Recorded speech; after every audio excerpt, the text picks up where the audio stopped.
La lecția de legislație rutieră vom vorbi despre conducerea preventivă.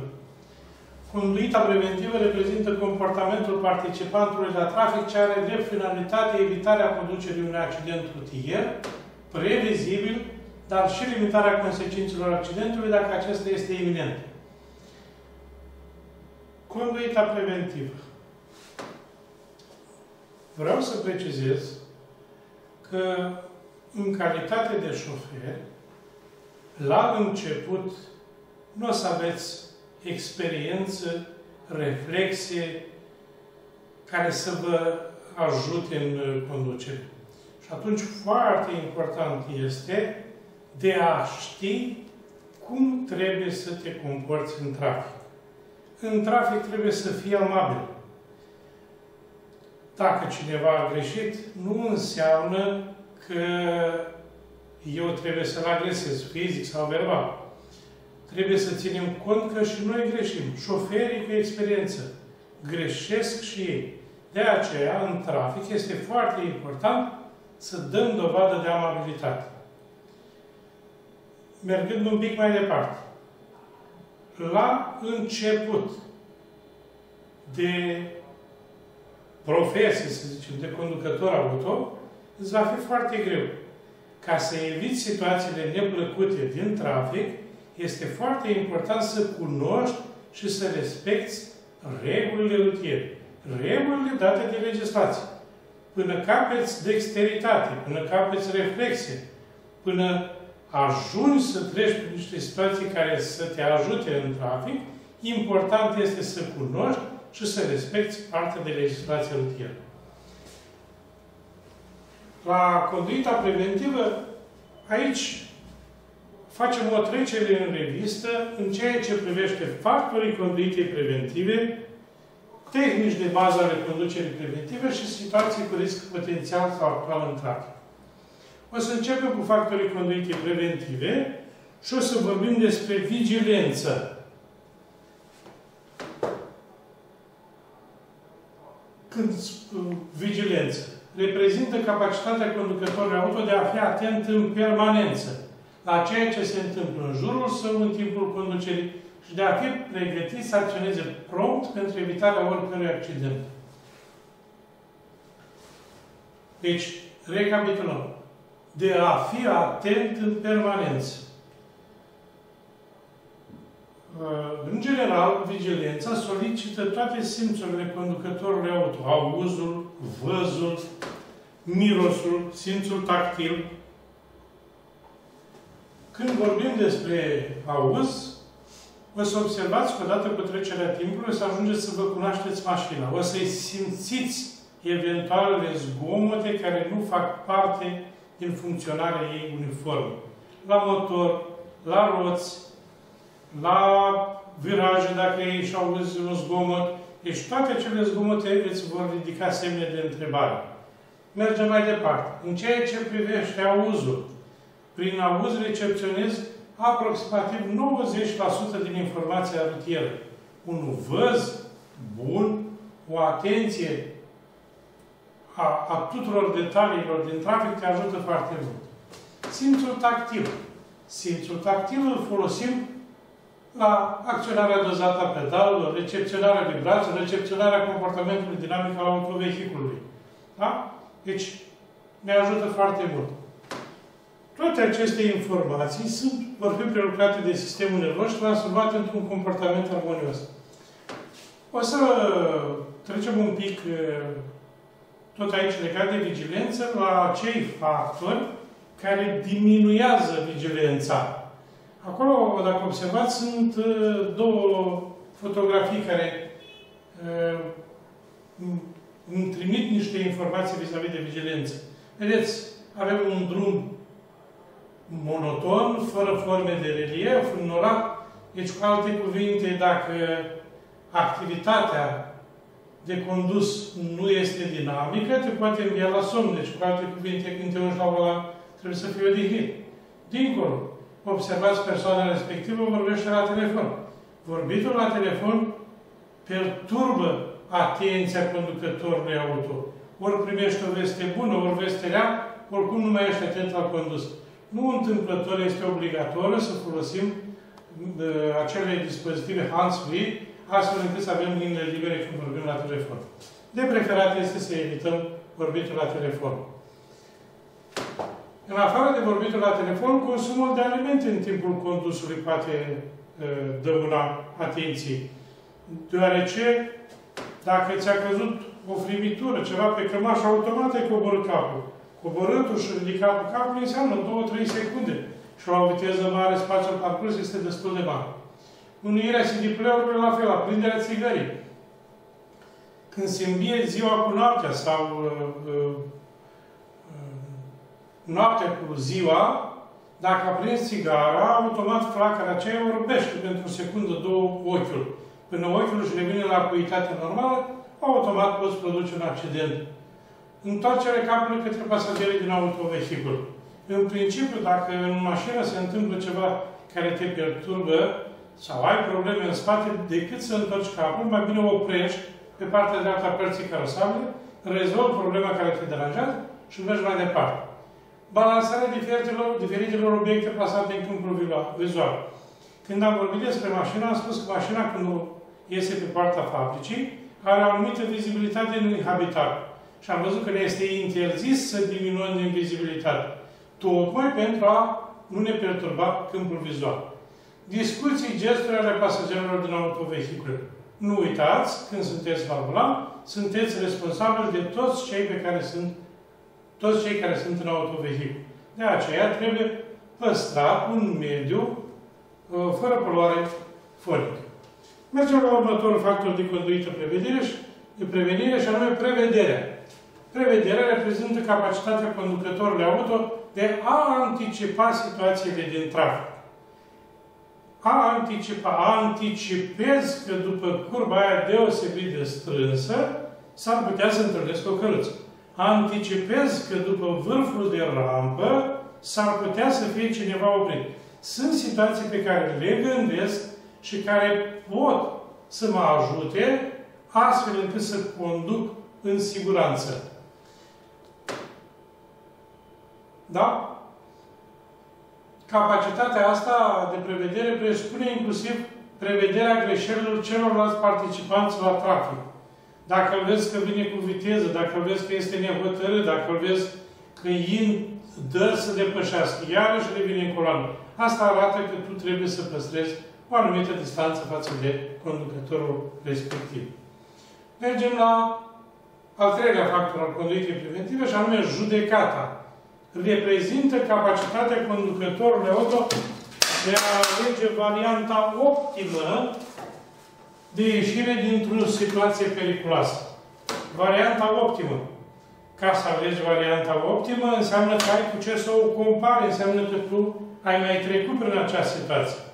Revenind la ceea ce am spus la început, deci noi nu avem destulă experiență la început, în calitate de șofer, încât să alegem una dintre cele mai bune variante. Și atunci, dacă respectăm regulile de circulație, semnificația indicatoarelor, vom fi puși la adăpost. Judecata. Ca să aleg varianta optimă, trebuie să mai fi trecut prin astfel de situații. Și atunci pot alege varianta optimă. Deci, important în această privință sunt experiența în conducere, capacitatea de analiză rapidă și discernământul, puterea de intuiție, luciditate, capacitatea de a te stăpâni. Mergem la următorul factor al conduitei preventive și anume îndemânarea. Îndemânarea reprezintă capacitatea conducătorului auto de a efectua toate manevrele impuse de trafic rutier, cum ar fi depășiri, viraje, opriri, parcări, etc. Dar ce este important de știut? Că aceste deprinderi se vor forma după multe exerciții. Dar odată formate ca și acte de reflexie, ele vor putea constitui premise pentru o conducere în siguranță. Este greu la început să execuți o parcare laterală. Este greu să execuți o parcare cu spatele. O garare pe stânga față, dreapta față. Deci toate lucrurile astea înseamnă multe exerciții. Îndemânarea se capătă în timp. Actele reflexii se formează în timp. a semnaliza intenția de depășire. După un anumit timp, devine act reflex. Ori de câte ori intenționezi, te-ai asigurat și ai și semnalizat. Dar toate înseamnă timp și conducere. O să trecem la capitolul 2 al conduitei preventive și anume tehnici de bază ale conducerii preventive. Și aici precizează foarte clar. Aceste tehnici se bazează pe vederea, observarea și concentrarea asupra pericolelor potențiale sau actuale. Pregătirea mentală pentru efectuarea unui curs, conduita fizică și psihică a șoferului auto. Stăpânirea tehnicilor de conducere necesară pentru a evita o situație periculoasă sau de a limita consecințele unei astfel de situații pe care să se producă. Noi o să începem cu vederea și așa cum am mai spus, vederea reprezintă cel mai utilizat simț, cel mai important simț pentru conducătorul auto. Prin intermediul acesta, șoferul recepționează aproximativ 90% din informațiile privind traficul rutier. Ce vedeți aici? Spune că o vedere bună permite distingerea formelor și detaliilor, ține de acuitatea ochiului cât e de bun, percepția globală, depinde cu ce viteză mă mișc, depinde și de relaxarea mea la volan, ca să spun așa. Evaluarea distanțelor și vitezelor, după cum vedeți, am pus-o pe fond galben, pentru că aceasta este o chestie de exercițiu. Evaluarea culorilor ține de ochi. Nu întâmplător la semnalele luminoase adresate conducătorilor de vehicule, de autovehicule, roșu este sus. Deci, o vedere bună permite vizualizarea culorilor de la distanță. Roșu fiind sus, va fi cel mai vizibil. Ce trebuie să știi despre vigilența vizuală? Avem câteva reguli. O să începem cu regula celor 15 secunde. Așa, după cum am mai spus, este foarte greu de apreciat distanța pe care o parcurg în unitatea de timp la viteza dată. Deci este o chestie de exercițiu. Sunt unii care simt imediat lucrul acesta, sunt alții care trebuie să lucreze mai mult pentru a evalua corect. Deci să ne închipuim că intenționăm să depășim. Depășirea presupune intrarea pe sensul opus, presupune o asigurare temeinică și o evaluare corectă a distanțelor. Deci, vreau să depășesc, mă asigur că pe sensul opus nu circulă nimeni, văd totuși pe cineva care e la foarte mare distanță și zic, ei, eu cred că am timp să depășesc. Sunt unii care nu vor intra în depășiri pentru că nu apreciază corect. Pentru aceștia se propune regula celor 15 secunde. Ce propune această regulă? Propune pentru conducătorul auto un exercițiu astfel încât să-și evalueze distanța parcursă în unitatea de timp. Și spune, îți alegi un obstacol fix, un cap de pod, un pom, un indicator. Și spun că până la acel reper eu ajung în 15 secunde. După care începe numărătoarea 1001, 1002, 1003, 1004 până la 1015. Dacă am ajuns la 1015, înseamnă că am aproximat corect distanța parcursă în unitatea de timp. Dacă nu, reiau exercițiul. Astfel poți dispune de timp pentru a reacționa la situațiile apărute în trafic. Dacă evaluez corect, pot să dispun de timp. Mergem un pic mai departe. Regula numărul 2. Păstrează o imagine globală a situației. Foarte important. Întotdeauna trebuie să știi ce se petrece în față, în spate, dar și în părțile laterale ale vehiculului condus. Deci, întotdeauna suntem atenți la ceea ce se întâmplă în față. Este foarte important ca față de autovehiculul din față să păstrezi o distanță suficientă, o distanță de siguranță, astfel încât dacă partenerul de trafic din față oprește brusc, să am timp să opresc fără a lovi. În principiu, se spune că noi față de cel din față trebuie să păstrăm o distanță de 4 până la 5 secunde. Deci dacă el oprește, în 4 secunde eu trebuie să ajung în spatele lui să am timp să opresc. ceea ce vedeți mai jos, în figură,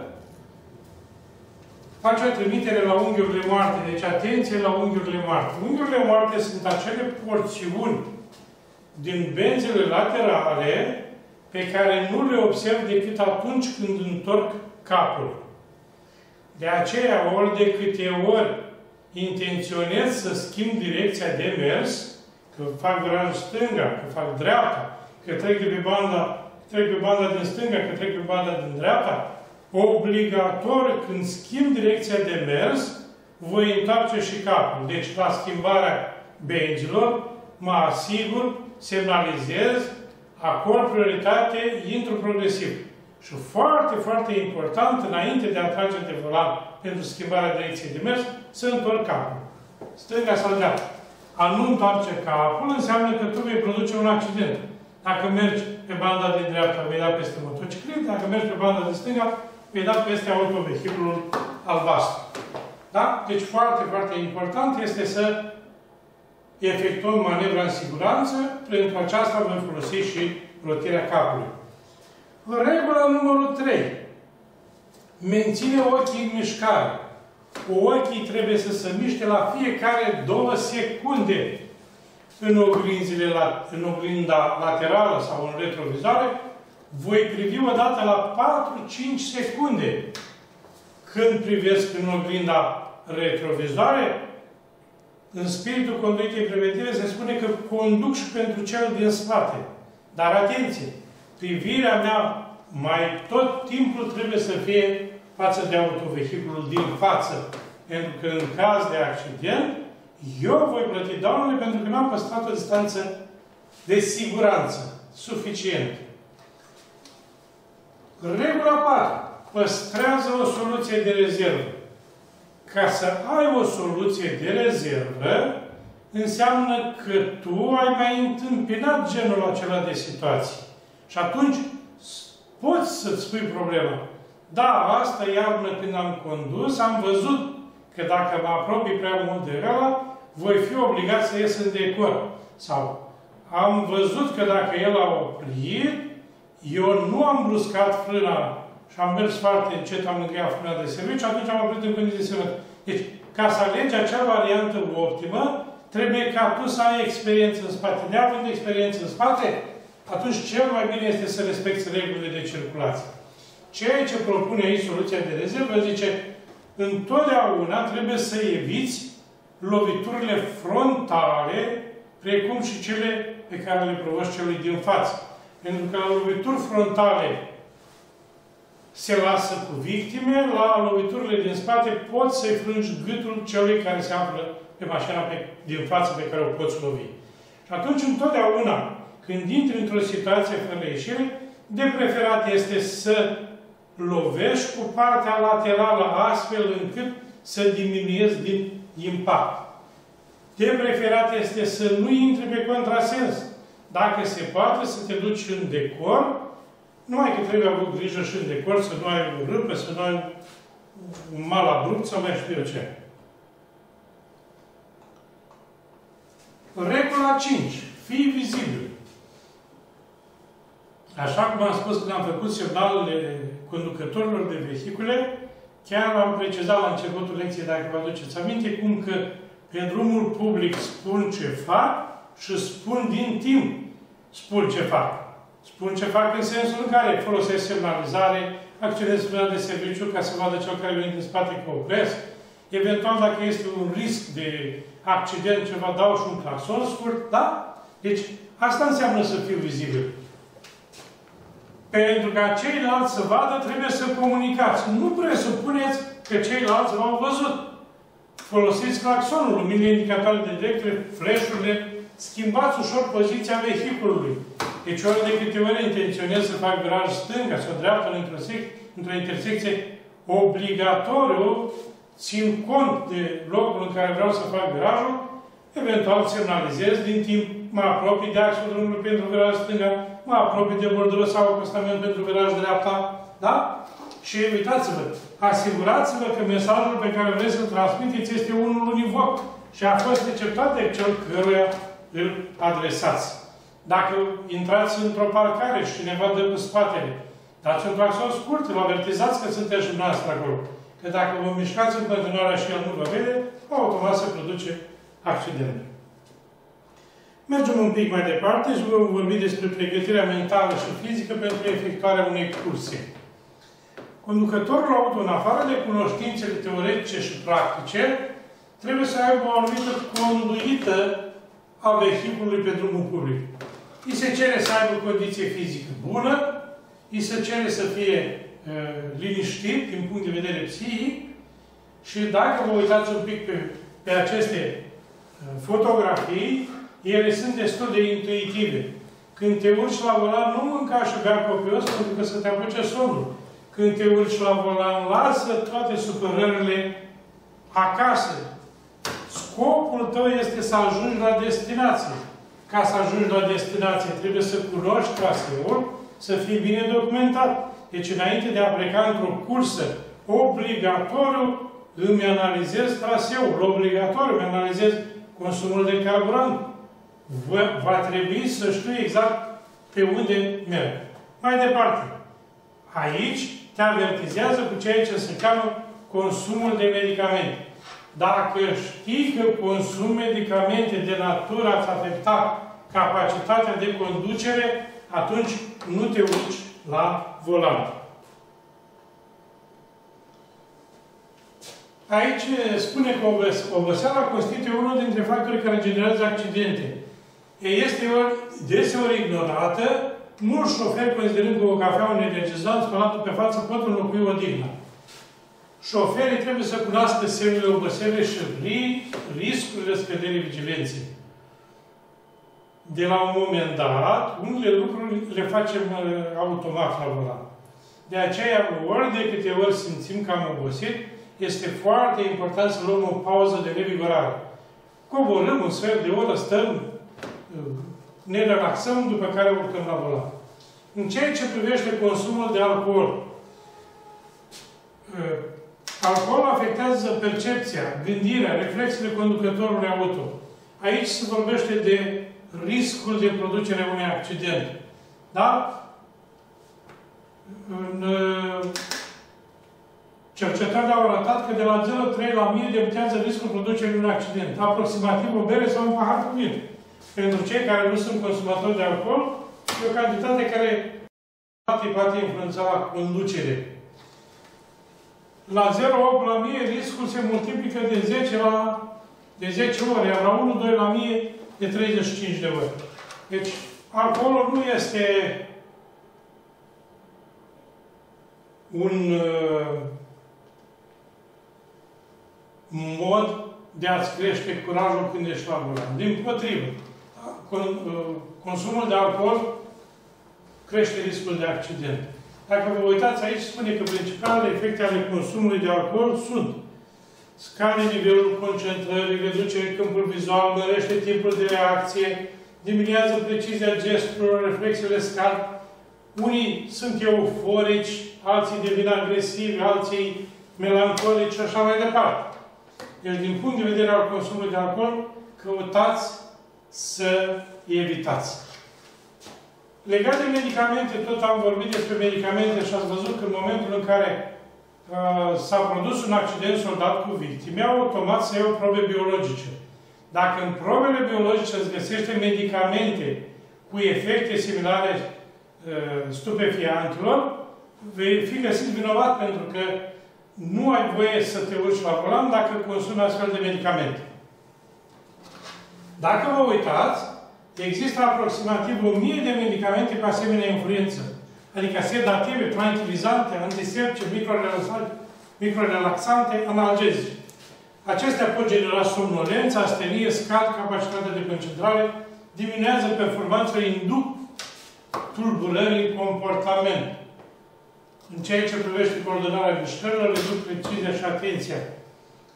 Dacă vă aduceți aminte, acum 3 ani în urmă, a fost un accident foarte urât pe drumurile din Ungaria, când 2 autovehicule românești s-au ciocnit. un camion care transporta scândură și un microbus cu pasageri. La momentul respectiv, dacă vă aduceți aminte, s-au vorbit pe posturile de televiziune cum că șoferul camionului care transporta produse din lemn era sub tratament. Deci s-a vorbit de 2 ori că era sub tratament. Deci atenție pentru cei care consumă medicamente, sunt obligați, ca ori de câte ori vor primi tratament, să întrebe medicul cum le afectează capacitatea de conducere. Mergem un pic mai departe și o să vorbim despre tehnici de conducere defensivă. Și aici spune, conducătorul auto trebuie să cunoască și să poată aplica tehnici de conducere defensivă, astfel încât să poată evita o situație periculoasă sau de a limita consecințele unei astfel de situații pe care să se producă. Mai jos, dacă vă uitați, avem o figură în care arată un autovehicul care a intrat în derapaj. Da? Deci derapajul este o situație foarte periculoasă care poate apare în trafic. Derapajul de obicei ia naștere când drumul este acoperit cu ulei, gheață, zăpadă, mâzgă sau când este umiditate excesivă și nu adaptăm viteza de condus la condițiile de drum. Pentru a evita să intri în derapaj, este foarte important ca pe acele sectoare de drum periculoase să circulăm cu o viteză adecvată, mai mică, astfel încât să pot controla autovehiculul în trafic. Derapajul se naște prin alunecarea roților și devierea laterală a mașinii. Derapajul poate fi de 3 feluri. Cu deraparea tuturor celor 4 roți, cu deraparea spatelor și plecarea într-o parte a punții față. Cu deraparea tuturor celor 4 roți. Produsă la reducerea vitezei prin frânare. Deraparea spatelor este cea mai periculoasă, fiind întâlnită cel mai des la mașinile cu motorul sau tracțiunea pe spate. Mașina fuge de spate, ajungând uneori să se întoarcă. Foarte important este de știut că pe timp de iarnă, mașinile cu tracțiune pe spate ridică mai multe probleme în ceea ce privește derapajul. De aceea este foarte, foarte important, dacă ai o astfel de mașină, să ai grijă la viteză. În ceea ce privește plecarea într-o parte a punții față, acțiune ce poate fi contracarată prin manevrarea volanului în sens opus, în același timp cu eliberarea pedalei de accelerație. Cu roșu se vorbește despre mașina care intră în derapaj. Deci, rețineți, în clipa când mașina a intrat în derapaj, ridicați imediat piciorul de pe frână, păstrați-vă calmul și manevrați volanul lin până la revenire pe direcție. Când puteți să accelerați din nou ușor. Deci dacă mașina pleacă spre stânga, eu ridic piciorul de pe frână, de pe accelerație, orice, iau lin spre dreapta, iar când simt că mașina merge pe direcția dorită, accelerez puțin pentru a o ajuta să se încadreze pe direcția dorită. Dar foarte, foarte important, aici pe fond galben, spune, cel mai bun mod de a ieși dintr-un derapaj este să nu intrați în derapaj. Cu alte cuvinte, să previi derapajul. Mergem la o altă situație și anume la acvaplanare. Ce este acvaplanare? Este procesul acumulării de apă în fața unei anvelope în mișcare până la ridicarea anvelopei de pe carosabil și pierderea controlului direcției și frânării.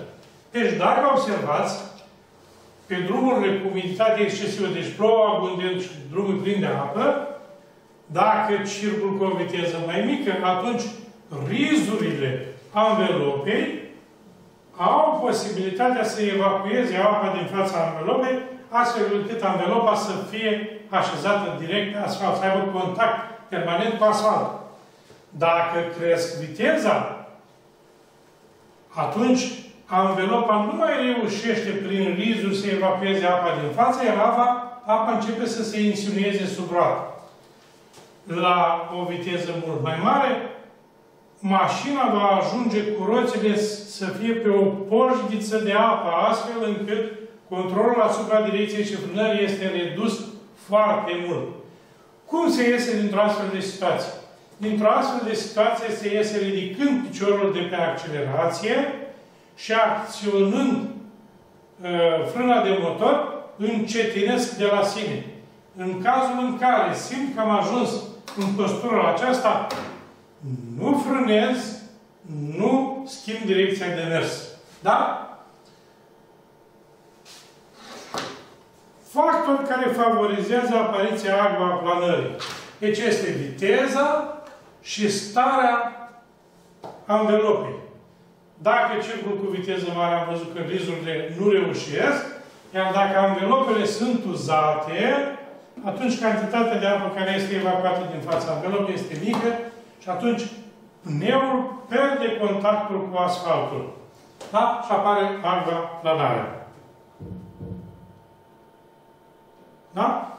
Deci acolo spune, vehiculul poate fi controlat prin reducerea progresivă a vitezei până la valoarea restabilirii aderenței. Trecem un pic mai departe și o să vorbim despre manevrele de evitare, dar eu las acea figură de acolo pentru că este destul de edificatoare.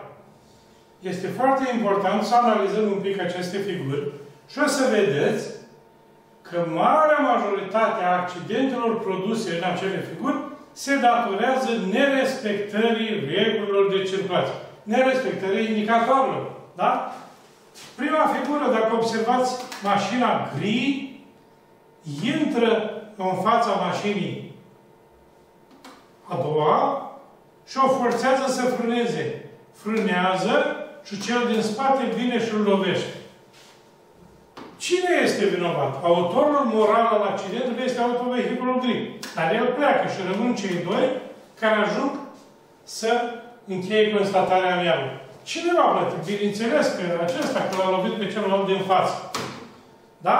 Deci ideea este clară. Autorul moral este acesta care a ignorat regula revenirii pe sensul de mers și l-a forțat pe acesta să oprească, iar acesta l-a lovit. Un pic mai departe. Aici ce se întâmplă? Conducătorul auto a intrat în depășire, deși avea un sector de drum fără vizibilitate, lucru care îl arată linia continuă. Deci îți este interzis în depășire să depășești pe linie continuă, nu? Iar el a ignorat regula și a produs accident. Aici cedează trecerea. În loc să oprească, să dea prioritatea autovehiculului respectiv, a intrat în intersecție și a produs accident. La fel aici, în loc să respecte indicatorul de oprire, a intrat și a produs. Deci, revenind la ceea ce se cheamă conducere preventivă, așa cum am spus la începutul cursului, este foarte important să respect regulile de circulație, iar manevrele de evitare le voi face atunci când nu mai am încotro. O manevră de evitare înseamnă schimbarea direcției de mers, da? Și spune așa, dacă situația o impune, este de multe ori mai ușor să se inițieze manevră de evitare ocolire. Dacă vă aduceți aminte când am vorbit despre depășire, am spus că intrarea de pe o bandă pe cealaltă se face progresiv. Tocmai pentru a da posibilitate unuia care vine cu viteză să execute manevra de evitare a ocolirii. Manevrele de evitare rapidă nu duc la răsturnarea vehiculului, generând în cel mai rău caz coliziuni laterale, cu consecințe mult diminuate față de coliziunea frontală sau cea din spate. Totuși, trebuie să țineți seama de următoarele reguli. Reacționați cât mai devreme. Cu cât manevra este începută mai devreme, cu atât mai puțin este necesar să brachezi rățurile, să răsucesc roțile. Acestea trebuie bracate cu cât mai puțin pentru a evita fenomenul de încărcare dinamică a suspensiei, ceea ce poate duce la transferul periculos al maselor la revenire. Da? Deci, stânga-dreapta și am pierdut controlul asupra direcției. Formați un obicei de a ține mâinile pe volan la 9 și 15. Într-o astfel de situație, poziția corectă a mâinilor pe volan vă permite să rotiți până la 180 de grade. Lucru foarte important de altfel, pentru că întotdeauna când lucrezi cu volanul, trebuie să vă aduceți aminte, o să faceți și cu instructorul, o mână ține, o mână trage și o mână împinge. Deci amândouă mâinile sunt în contact cu volanul. Nu voi încrucișa. Cu o mână trag, cu o mână împing, trag, asta împing. Deci nu voi încrucișa mâinile la schimbarea direcției de mers. Frânați puternic înainte de a acționa volanul. Deci, întotdeauna, ca să evit un pericol, primul lucru pe care vreau să-l fac este să opresc. Ca să opresc în timp optim, trebuie să frânez destul de puternic. Da? Ori de câte ori am viteză mare, frânarea o fac fără a călca ambreiajul. Ambreiajul se calcă la schimbarea treptelor de viteză, la plecarea de pe loc și atunci când vreau să opresc. Deci, dacă eu intenționez să opresc un interval scurt de timp, scurt ca și distanță, și am viteză mare, voi folosi frâna de serviciu frânând puternic. Atenție! Fără a călca ambreiajul, pentru că dacă ai o mașină fără ABS și ai călcat frâna și în același timp calci ambreiajul, roțile se blochează și mașina pleacă sane, deci intră în derapaj și îi produc controlul asupra direcției și frânării. Fiți pregătiți pentru contrabracare. Dacă am luat stânga puternic de volan la revenire, cu dreapta voi fi atent la contrabracare. Pentru că dacă fac stânga-dreapta cu violență, pierd controlul asupra mașinii. Deci nu mai reușesc să manevrez.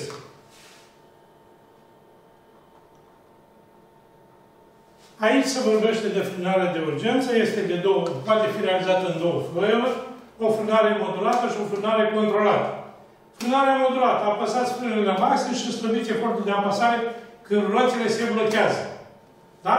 Când roțile încep să se învârtă, repetați manevra.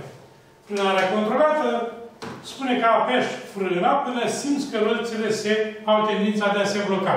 Menții efortul de apăsare pe pedală acolo unde roțile au tendința de a se bloca. După părerea mea, frânarea modulată este mai eficientă din punctul meu de vedere. Și am ajuns la situație cu risc potențial sau actual în trafic. Vedeți? Se începe cu trecerile de pietoni. Pentru că trecerile de pietoni sunt un loc cu risc de accident. Trebuie să fim foarte atenți.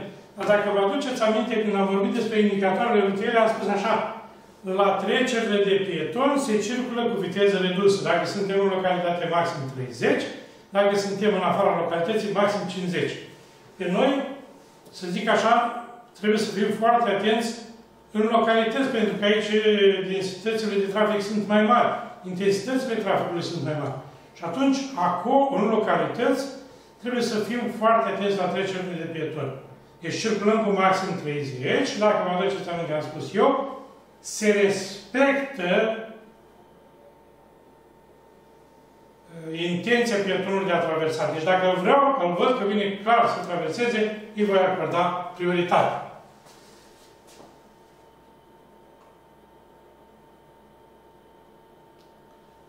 Circulația pe timp de noapte. E important de știut, când circulăm noaptea, când întâlnim un autovehicul care vine din față, obligatoriu privirea noastră va fi ațintită spre partea dreaptă a drumului public. Nu către autovehiculul care vine de față, da? Deci către partea dreaptă. Ce am în partea dreaptă? Am acostamentul sau trotuarul. Cine circulă pe acostament? Pietonul. Cine poate să mai fie acolo? Poate fi un biciclist. Ce mai poate fi acolo? Un vehicul cu tracțiune animală. De obicei, biciclistul, vehiculul cu tracțiune animală, pietonul, s-ar putea să fie slab semnalizat. Dar dacă mă uit în față, pe vârful pintenului, semnalului al fazei scurte, acolo întâlnesc pietonul, biciclistul și căruța și am timp dacă respect regula de circulație care spune că pe timpul nopții, când două autovehicule se întâlnesc în sensuri opuse, se circulă cu viteză redusă. Viteza redusă, acea obligație a conducătorului auto, ca la anumite situații se circule cu maxim 30 în localitate, maxim 50 în afară. Da? Deci circul cu viteză redusă, privirea este orientată către dreapta, spre bordul sau acostament, astfel încât să evit producerea unui accident. Circulația în condiții meteo defavorabile, ploaie, ulei, gheață, zăpadă. Am văzut că ori de câte ori condițiile de mediu, vremea, nu sunt propice, voi adapta viteza la condițiile de drum. Deci, întotdeauna când întâlnesc o situație de acest gen, voi reduce viteza astfel încât să pot evita, să pot opri, să pot manevra mașina în siguranță. Se vorbește că toamna pot apărea diferențe importante de temperatură. Primăvara de vreme, la fel. Deci s-ar putea să întâlnesc porțiuni de drum care sunt uscate, dar dacă am prins o noapte friguroasă, dimineața pe acele porțiuni care nu sunt supuse razelor soarelui, s-ar putea să întâlnesc o porțiune cu polei. Caz în care, dacă nu voi ține cont de aceste lucruri, în acele capcane, ca să spun așa, se poate produce accidentul. Primăvara. Așteptați-vă la multe găuri apărute în iarnă, precum și la prezența nisipului și altor materiale antiderapante ce au fost utilizate iarna și care acum antiderapante nu mai sunt. Da? Aici e cu trimitere la mașinile cu tracțiune pe spate, la mașinile cu tracțiune pe spate, prezența pe carosabil, a pietrișului, a nisipului cu o granulație mai mare, oricând poate duce la controlul asupra frânării.